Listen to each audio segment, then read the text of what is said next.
Hello' everyone, সকলোকে স্বাগতম আন এটা নতুন ভিডিঅ'লৈ। এইটো ভিডিঅ'ত আজি আমি আলোচনা কৰিম ক্লাছ 7ৰ সমাজ বিজ্ঞানত থকা 16 নম্বৰ পাঠ মোগল ৰাজত্বকালৰ ভাৰতবৰ্ষ।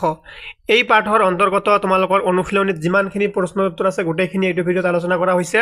চ' তোমালোকে ভিডিঅ'টি স্কিপ নকৰাকৈ শেষলৈকে চাই থাকিবা আৰু যদি এতিয়াও চেনেলটো ছাবস্ক্ৰাইব কৰা নাই চেনেলটো ছাবস্ক্ৰাইব কৰি দিবা।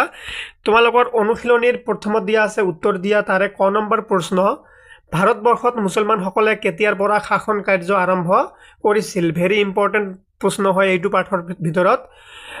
মুছলমানসকলে কেতিয়াৰ পৰা অৰ্থাৎ কোন চনৰ পৰা আমাৰ ভাৰতত শাসন কৰা আৰম্ভ কৰিছিল। ইয়াৰ উত্তৰ হ'ব 1206 খ্ৰীষ্টাব্দৰ পৰা মুছলমানসকলে ভাৰতবৰ্ষত শাসন কৰা বা শাসন কাৰ্য আৰম্ভ কৰিছিল।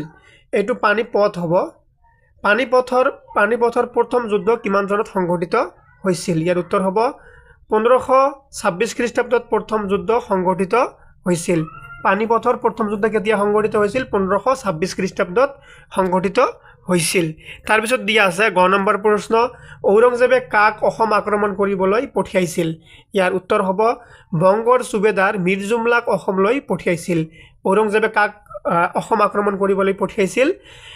বংগৰ সুবেদাৰ মীৰ জুমলাক অসমলৈ আক্ৰমণ কৰিয়াবলৈ পঠিয়াইছিল। কোনে? ঔৰংজেবে মীৰ জুমলাক পঠিয়াইছিল, মনত ৰাখিবা। তাৰপিছত এতিয়া আছে তোমালোকৰ ঘ নম্বৰ প্ৰশ্ন, মোগলৰ শাসন ব্যৱস্থাত শাসনৰ সৰ্বোচ্চ ক্ষমতা কাৰ হাতত ন্যস্ত আছিল। ইয়াৰ উত্তৰ হ'ব মোগল সম্ৰাটসকলৰ হাতত আছিল। কি কৈছে? মোগল শাসন ব্যৱস্থাত শাসনৰ সৰ্বোচ্চ অৰ্থাৎ আটাইতকৈ বেছি ক্ষমতা কাৰ হাতত আছিল? আটাইতকৈ বেছি ক্ষমতা আছিল মোগল সম্ৰাটসকলৰ হাতত আছিল। ষ্টুডেণ্টছ, তোমালোকে যদি মোৰ ক্লাছবোৰ বুজি পোৱা ভাল পোৱা তোমালোকে কমেণ্ট কৰি নিজৰ নাম আৰু ডিষ্ট্ৰিক্ট কমেণ্টত জনাব, তেনেহ'লে মই গম পাম যে তোমালোকে মোৰ ক্লাছবোৰ বুজি পাই আছা। ঠিক আছে। তাৰপিছত তোমালোকৰ নেক্সট প্ৰশ্নত দিয়া আছে মনচবদাৰী প্ৰথা কোনে প্ৰৱৰ্তন কৰিছিল। Very important question. মনচবদাৰী প্ৰথা এইটো কোনে প্ৰৱৰ্তন কৰিছিল বা কোনে আৰম্ভ কৰিছিল বা কোনে সৃষ্টি কৰিছিল। ঠিক আছে, এইটো খুবেই ইম্পৰ্টেণ্ট হয়। মনচবদাৰী কোনে আৰম্ভ কৰিছিল? তোমালোকে ইজি ৱেত মনত ৰাখিবা, নাইবা কোনে প্ৰৱৰ্তন কৰিছিল। ইয়াৰ উত্তৰ হ'ব মহামতি আকবৰে মোগল শাসন ব্যৱস্থাত, এইটো এনেকুৱা হ'ব, মোগল শাসন ব্যৱস্থাত এই প্ৰথাৰ প্ৰৱৰ্তন কৰিছিল। কোনে কৰিছিল? আকবৰে। মনত ৰাখিবা, মনচবদাৰী কোনে আৰম্ভ কৰিছিল? আকবৰে আৰম্ভ কৰিছিল বা প্ৰৱৰ্তন কৰিয়াইছিল। ঠিক আছে। এতিয়া তোমালোকৰ অনুশীলনীৰ দ্বিতীয় নম্বৰত দিয়া আছে শুদ্ধ বা অশুদ্ধ নিৰ্ণয় কৰা। ইয়াত এটা বাক্য দিয়া আছে, এইটো শুদ্ধ নে অশুদ্ধ তোমালোকে উলিয়াব লাগিব বা ক'ব লাগিব বা নিৰ্ণয় কৰিব লাগিব। ক নম্বৰত কি কৈছে? ভাৰতবৰ্ষত মোগলসকলে 1206 খ্ৰীষ্টাব্দৰ পৰা 1857 খ্ৰীষ্টাব্দলৈ ৰাজত্ব কৰিছিল। এইটো অশুদ্ধ হয়। ঠিক আছে, এইটো অশুদ্ধ হ'ব। এই 1206 খ্ৰীষ্টাব্দৰ পৰা ভাৰতবৰ্ষত মোগলসকলে এইটো দুয়োটাই ভুল আছে ইয়াত। তাৰপিছত তোমালোকৰ খ নম্বৰ প্ৰশ্নত দিয়া আছে মোগল সাম্ৰাজ্যৰ অন্তৰ্গত প্ৰদেশবোৰৰ সুবেদাৰসকলৰ বিচাৰ ক্ষমতা অসীম আছিল। এইটো শুদ্ধ হয়। কি কৈছে? মোগল সাম্ৰাজ্যৰ অন্তৰ্গত প্ৰদেশবোৰৰ সুবেদাৰসকলৰ বিচাৰ ক্ষমতা অসীম আছিল। এইটো হ'ব কি? শুদ্ধ। তোমালোকে নিজৰ কিতাপখন লগত লৈ বহিবা আৰু এনেকুৱা ধৰণৰ বস্তু বা খালী ঠাই থকা বস্তুবোৰ লগে লগে কিতাপত দাগ দি ল'বা বা বস্তু খালী ঠাইবোৰ পূৰ কৰি ল'বা। এনেকৈ শুদ্ধ নে অশুদ্ধ লিখি ল'বা। তেতিয়া কি হ'ব? তোমালোকে পৰীক্ষাৰ আগত এনচাৰখিনি ৰেডি থাকিব। অলপ সময়ৰ ভিতৰত তোমালোকে এবাৰ চাই যাব পাৰিবা আৰু পৰীক্ষাত ভুল নহ'ব বা তোমালোকে পাহৰিও নাযাবা। ঘ নম্বৰ দিয়া আছে বাবৰৰ ৰাজ্য বংগৰ পৰা গোৱালিয়ৰলৈকে বিস্তৃত আছিল। এইটো অশুদ্ধ হ'ব, গোৱালিয়ৰলৈকে নাছিল। তাৰপিছত তোমালোকৰ ঘ নম্বৰ প্ৰশ্ন, মীৰ জুমলাৰ আক্ৰমণৰ সময়ত অসমৰ ৰজা আছিল জয়ধ্বজ সিংহ। এইটো মীৰ জুমলা হ'ব। মীৰ জুমলাৰ আক্ৰমণৰ সময়ত অসমৰ ৰজা কোন আছিল? জয়ধ্বজ সিংহ। এইটো শুদ্ধ কথা, এই বাক্যটো শুদ্ধ আছে। ঠিক আছে। এতিয়া তোমালোকৰ নেক্সট দিয়া আছে মনচবদাৰ শব্দটোৱে মাটিৰ গৰাকীক বুজায়। মনচবদাৰ শব্দটোৱে মাটিৰ গৰাকীক বুজায়, এই কথাটো অশুদ্ধ হয়। চ' তোমালোকে উত্তৰত লিখিব লাগিব অশুদ্ধ। ঠিক আছে। এতিয়া নেক্সট আমি চাম 3 নম্বৰত দিয়া আছে খালী ঠাই পূৰণ কৰা। ইয়াত খালী ঠাই দিয়া আছে, তোমালোকে ইয়াত শুদ্ধ উত্তৰ কি হ'ব লিখি পূৰণ কৰিব লাগিব।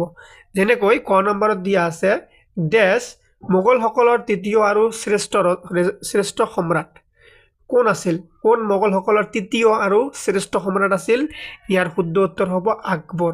এই খালি ঠাইত তোমালোকে আকবৰ লিখি লোৱা এতিয়াই তেনেহলে তোমালোকৰ উত্তৰখিনি ৰেডি থাকিব পৰীক্ষাৰ আগত পঢ়ি যোৱাত বা ৰিভিজন কৰাত সুবিধা হ'ব আকবৰ মোগলসকলৰ তৃতীয় আৰু শ্ৰেষ্ঠ সম্ৰাট আছিল মনত ৰাখিবা তাৰ পিছত খ নম্বৰ খালি ঠাইত দিয়া আছে মোগলৰ বিচাৰ ব্যৱস্থা পৰিচালিত হৈছিল দেশ নীতি নিৰ্দেশনাৰ মতে ইয়াৰ শুদ্ধ উত্তৰ হ'ব অৰ্থাৎ খালি ঠাইত কি হ'ব ইয়াত কোৰাণ যে মোগলসকলৰ বিচাৰ ব্যৱস্থা পৰিচালিত হৈছিল কোৰাণৰ নীতি নিৰ্দেশনা মতে ঠিক আছে এতিয়া তোমালোকৰ নেক্সটত দিয়া আছে গ নম্বৰ প্ৰশ্ন মোগলসকলে কৰ কাটলৰ বাবে মাটিক দেশ ভাগত ভাগ কৰিছিল কি কৈছিল কৰ কাটলৰ বাবে মাটিক 4 ভাগত ভাগ কৰিছিল কিমান ভাগত ভাগ কৰিছিল মাটিক 4 ভাগত ভাগ কৰিছিল মোগলসকলে মানে কৰ লৈছিল যে ট্যাক্স লৈছিল এই ট্যাক্স লোৱাৰ কাৰণে মাটিক 4টা ভাগত ভাগ কৰিছিল মনত ৰাখিবা তাৰ পিছত তোমালোকৰ ঘ নম্বৰ খালি ঠাইত কি দিছে যে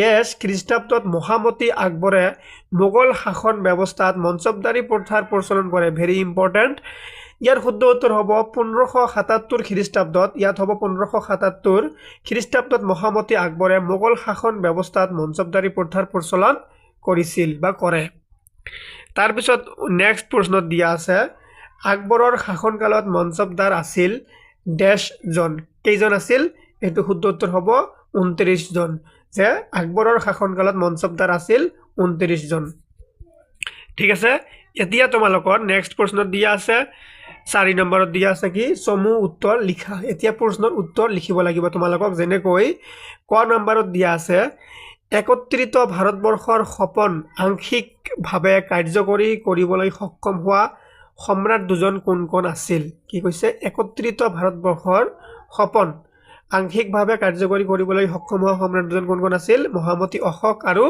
আকবৰ এই দুজন আছিল এই প্ৰশ্নটো খুবই ইম্পৰ্টেন্ট হয় ক নম্বৰ প্ৰশ্নটো তোমালোকে ভালকে পঢ়িবা এইবোৰ তোমালোকৰ পৰীক্ষা যেহেতু আহিছে খ নম্বৰ প্ৰশ্নত দিয়া আছে ঔৰংজেবৰ সাম্ৰাজ্যৰ বিস্তৃতি কৰ পৰা কলৈ আছিল উত্তৰ হ'ব পূবে বংগৰ পৰা পশ্চিমে গুজৰাট লৈ আৰু উত্তৰে কাবুলৰ পৰা দক্ষিণে কৰ্ণাটক লৈ কি কৈছে ঔৰংজেবৰ সাম্ৰাজ্য বিস্তৃত কৰ পৰা কলৈ আছিল ঔৰংজেবৰ সাম্ৰাজ্য বিস্তৃত আছিল পূবে বংগৰ পৰা পশ্চিমে গুজৰাট লৈ আৰু উত্তৰে কাবুলৰ পৰা দক্ষিণে কৰ্ণাটক লৈ বিস্তৃত আছিল ইম্পৰ্টেন্ট প্ৰশ্ন নেক্সট প্ৰশ্নত দিয়া আছে তোমালোকৰ মোগলৰ প্ৰাদেশিক শাসন ব্যৱস্থাত সুবেদাৰৰ তলৰ বিষয়াবোৰ কোন কোন উত্তৰ হ'ব ফৌজদাৰ দিৱান আৰু ফাটৱাল কি আছে মোগলৰ প্ৰাদেশিক শাসন ব্যৱস্থাত সুবেদাৰৰ তলৰ বিষয়াবোৰ কোন কোন তলৰ বিষয়াবোৰ এটা হল ফৌজদাৰ এজন হল দিৱান আনজন হল ফাটৱাল এতিয়া তোমালোকৰ নেক্সট দিয়া আছে মোগলসকলৰ শাসনকালত মাটি কেই ভাগত ভগোৱা হৈছিল আৰু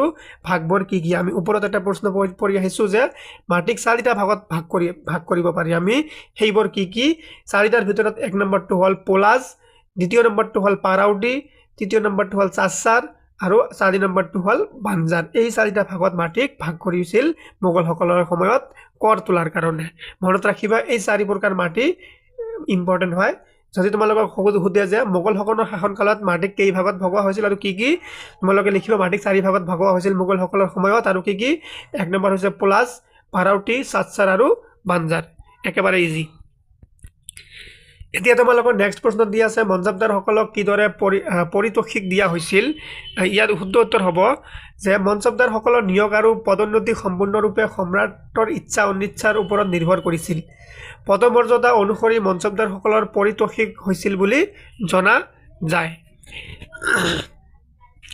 এতিয়া তোমালোকৰ নেক্সট প্ৰশ্ন দিয়া আছে মোগল সাম্ৰাজ্যত কৰ সংগ্ৰহৰ বাবে কি কি পদ্ধতি প্ৰচলন হৈছিল উত্তৰ হ'ব মোগল সাম্ৰাজ্যত কৰ সংগ্ৰহৰ বাবে 4টা পদ্ধতিৰ প্ৰচলন হৈছিল এই 4টা হল এই 4টা খুবই ইম্পৰ্টেন্ট হয় যে মোগল সাম্ৰাজ্যত কৰ সংগ্ৰহৰ বাবে 4টা পদ্ধতি কি কি ইয়াৰ শুদ্ধ উত্তৰ হ'ব 4টা পদ্ধতিৰ ভিতৰত এক নম্বৰটো হল 10 সাল বা 10 বছৰীয়া পদ্ধতি দ্বিতীয় নম্বৰ হল জাপ্তি পদ্ধতি তৃতীয় নম্বৰ হল খালা বাক্সি পদ্ধতি 4 নম্বৰ হল নাসাক বা কানকুট পদ্ধতি মনত ৰাখিবা তোমালোকে এতিয়া তোমালোকৰ 5 নম্বৰত দিয়া আছে 50টা মান শব্দৰ ভিতৰত উত্তৰ লিখা অৰ্থাৎ ইয়াৰ প্ৰশ্নৰ উত্তৰবোৰ অলপ দীঘল হ'ব যেহেতু 50টা মান শব্দ লিখিব লাগিব তাৰে 1 নম্বৰ প্ৰশ্নটো হ'ল মোগলসকলৰ বিচাৰ ব্যৱস্থাৰ বিষয়ে তোমালোকে লিখিব লাগে কিন্তু 50টা মান শব্দৰ ভিতৰত ঠিক আছে ষ্টুডেন্টস তোমালোকে যদি ক্লাছবোৰ ভাল পাই আছা নিশ্চয় কমেন্ট কৰি জনাবা আৰু চেনেলটো যদি এতিয়াও সাবস্ক্ৰাইব কৰা নাই সাবস্ক্ৰাইব কৰি দিবা তোমালোকে সদায় তোমালোকৰ সুন্দৰ সুন্দৰ ক্লাছ ইয়াত পাই থাকিবা উত্তৰ হ'ব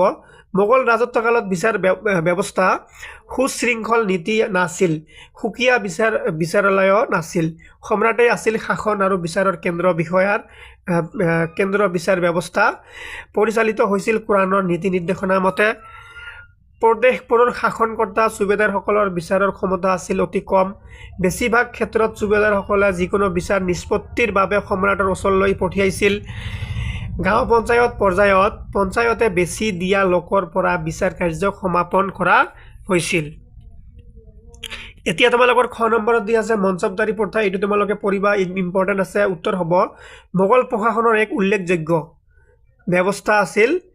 ব্যৱস্থা হৈছে মঞ্চবদাৰী প্ৰথা মঞ্চব হল এটা আৰবী শব্দ ইয়াৰ অৰ্থ হল পদ বা স্থান সেয়ে মঞ্চবদাৰ শব্দটোৱে পদ মৰ্যাদা বা উপাধি বুজোৱা হৈছিল ইতিহাসবিদসকলৰ মতে 1577 খ্ৰীষ্টাব্দত মহামতি আকবৰ শাসন ব্যৱস্থাত এই প্ৰথাৰ প্ৰচলন কৰিছিল সম্ভৱত সামৰিক বাহিনী শক্তিশালী পৰিকল্পিত আৰু নিয়মানুৱৰ্তী কৰাৰ উদ্দেশ্যে